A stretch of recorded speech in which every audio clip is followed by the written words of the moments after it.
Hello, here is Baby Walker, welcome to my channel again. In today's video I will show you how to update maps inside your GPS navigation system, which is built in your Mitsubishi Outlander. So if you are interested let's dive in.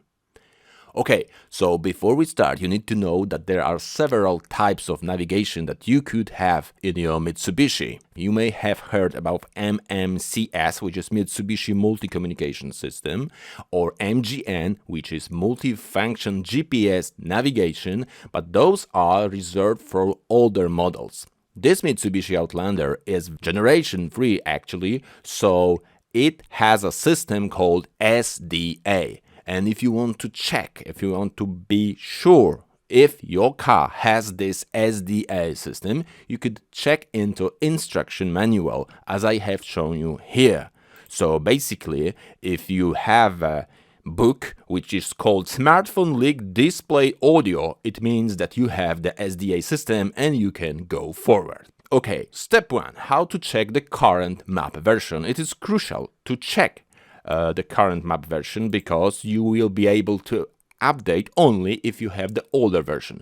So you start the car and you go to navigation menu. You start navigation by pressing Nav button. The TomTom is the provider of maps and the whole navigation system in this car.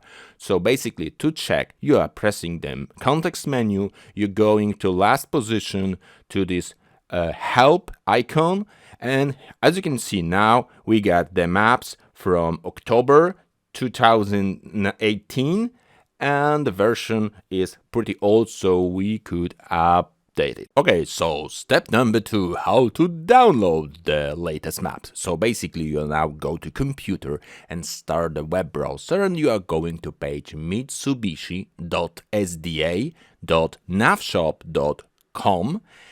And after the page loads, you will see the following things. From the first column, you are selecting your car model, which is Outlander in my case. And then we select region, Europe, also in my case. And then we click search for updates.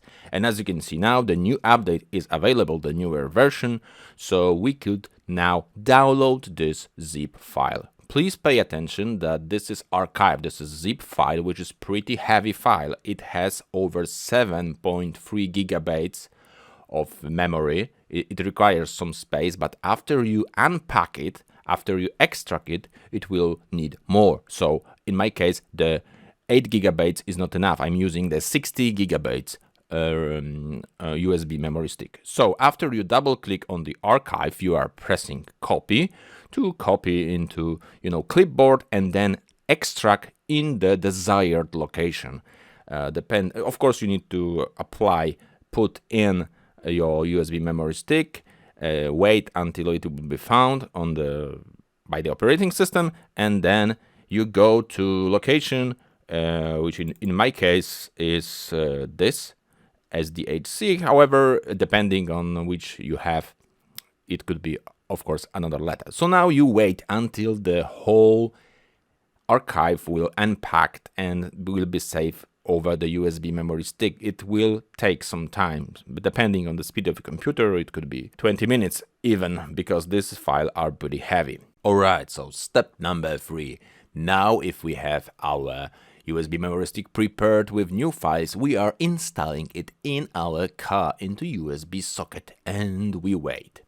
As you can see on the top middle of the screen, the USB icon is blinking, and in a moment the message will show verify signature and then check SHA 256. It's nothing more than checking the integrity of our file, so if everything has been downloaded properly.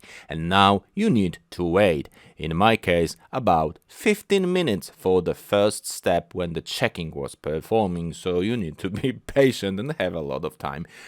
After a moment, I mean 50 minutes, the message will change into upgrading Navimaps and you still need to wait another 15 minutes. Please be patient and please do not turn off the car.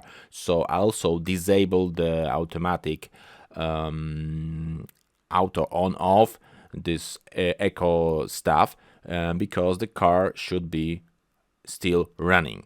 So after a moment, the reboot will occur, and it means that our map has been loaded. So now is the time how to check if everything is okay. So we are going again into context menu, into help icon, or going through settings into help icon. Basically, we need to go to about, and then as you can see now, we have maps from December 2020, which is pretty cool. So as you can see, our whole procedure takes about 1 hour in a whole. So also downloading, unpacking, going to USB, and then installing in a car. So after it is ready, you could remove your USB memory stick, or you can leave it with your music, whatever you have. There will be no conflict, because after the navigation starts, it automatically checks if the version are matched. So if there is no newer version, nothing will happen on the screen. So you can use your USB memory stick as always for music or whatever you have. So if you like this video, if you like this channel, consider subscribe or give me a like. It was BB Walker. On my channel you can find a lot of things, not only about Mitsubishi Outlander and cars, but also I have old Mitsubishi Pajero, so you can check the description. There are some links. On my channel you can also find a lot of stuff with music and audio. So thanks for watching. It was BB Walker. Have a nice day and safe journeys. Good luck and see you later.